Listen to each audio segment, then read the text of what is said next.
Hey everybody, Thomas here.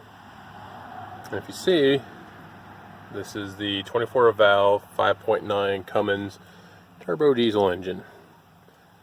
And the part that I'm looking at is the intake.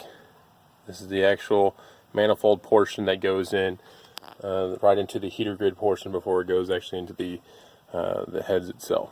So what am I doing with that? I'm taking that, aluminum squared up small bodied thing right there and adding this thing right here, the Banks Monster Ram.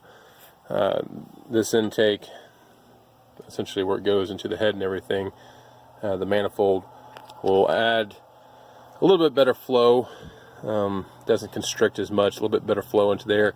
Mostly I'm doing this for potential gains on fuel mileage, and there may be a little bit of small increase in boost off the turbo. There's not very many mods done this truck.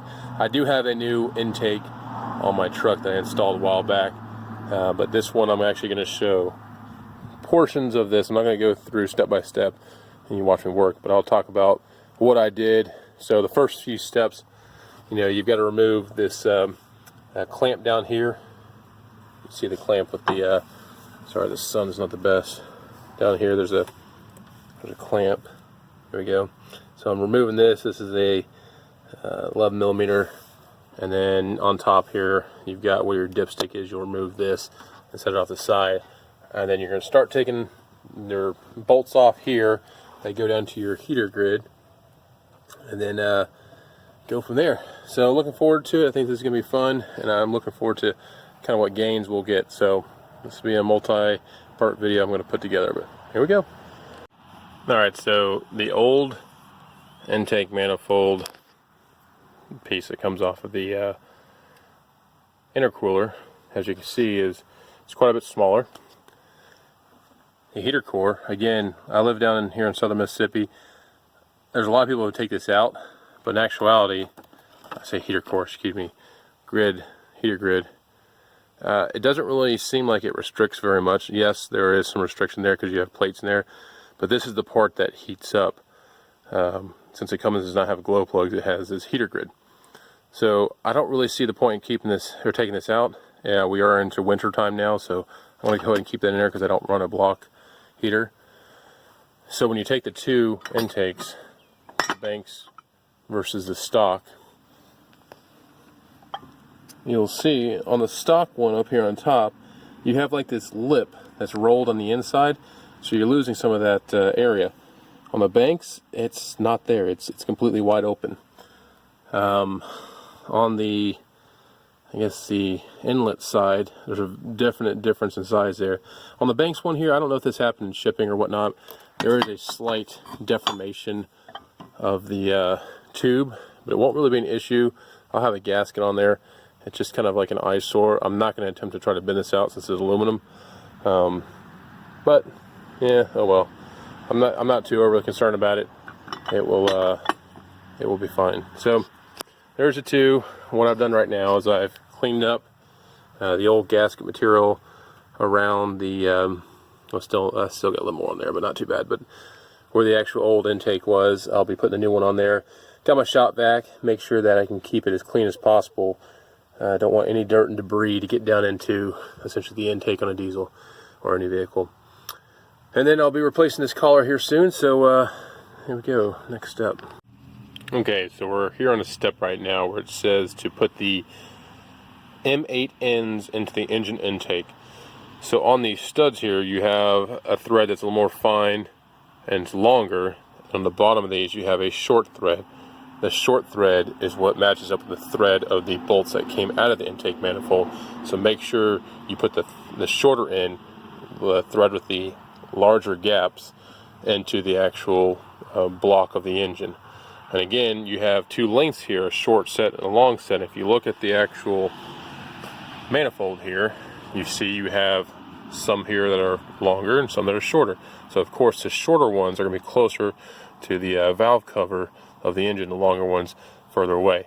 So again, something that's not clearly stated in the directions, and also they supply you with this essentially the Permatex thread compound and everything. So you put that on the side that goes into your engine manifold.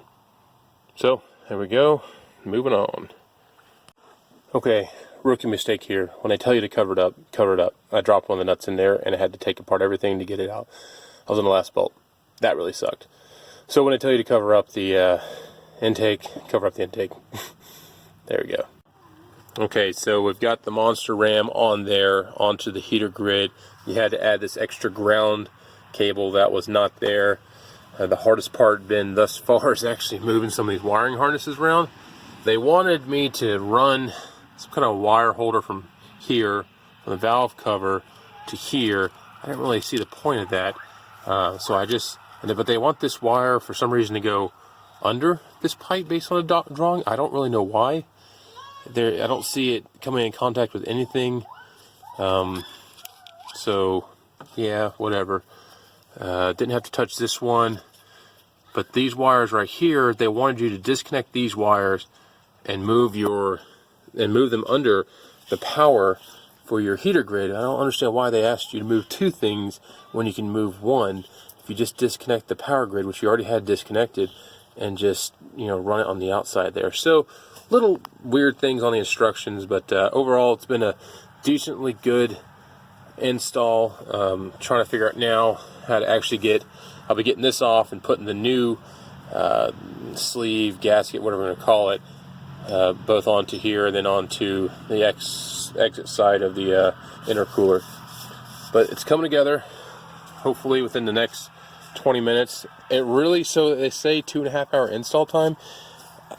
Yeah, I guess, but you know, little things that happen, like you drop a nut into the intake and you got to search around to get it out. Little things like that are what really is added time. Nothing really difficult on this install. When I say cover stuff, make sure you cover stuff. I'm using index cards. That works out pretty well. But overall, it's looking good. I can't wait to crank this sucker up. Hey everybody, it is finally installed. Took a little bit longer than I thought. Sorry, my phone's having a hard time with the darkness here. But she's on there. Install was not that hard, a bit tedious in a few areas. But very happy to have that finally done. Also, while I was out here, I put new gas struts on both sides of the hood. No more using a stick to hold my hood up. That was driving me nuts. So when I bought the Banks Monster Ram, I also got these pneumatic arms for the hood that were like 15 bucks. I just ran the truck a little bit. It's kind of too dark now to show that running, and it's just too noisy. However, I can't notice any sound. Whenever I get on the road later in the week, I'll see if I see any difference in fuel economy, and then also the spool up of the turbo, which is what I'm hoping it will actually spool up a little bit faster. But in total, I've got this intake here, and then now I have the Banks. I don't know if there's much else I'm going to do to this. I might add, you know, a column on the actual, not column, temperature gauge on the column, stuff like that. So temperature for exhaust gas, turbo boost, and transmission temperature. So the next thing is I actually may add a transmission cooler, but for right now, this is what I've got going on the 5.9 24 valve Cummins 2006. Alright, so I took her out for a test drive. I wouldn't say that I was skeptical at first, but I didn't think it'd be that noticeable on how much the power gain would be. I don't know what the numbers are exactly, but it definitely does spool up the turbo a lot faster, and it'll throw you back in the seat a little bit harder. So I'm overall pretty impressed. The truck, you know, she's got 240-something thousand miles on it, but she's doing well. I'm very happy the way it turned out. Looks like I did get a little bit of movement on here, so I'm going to go ahead and I'll reseat that tomorrow and everything. But other than that, wow, I was a little bit shocked. So it looks good. It sounds good with the turbo and everything, and I think I actually might get some gains via horsepower and via miles per gallon. So overall, very excited, very impressed, and we'll see you around.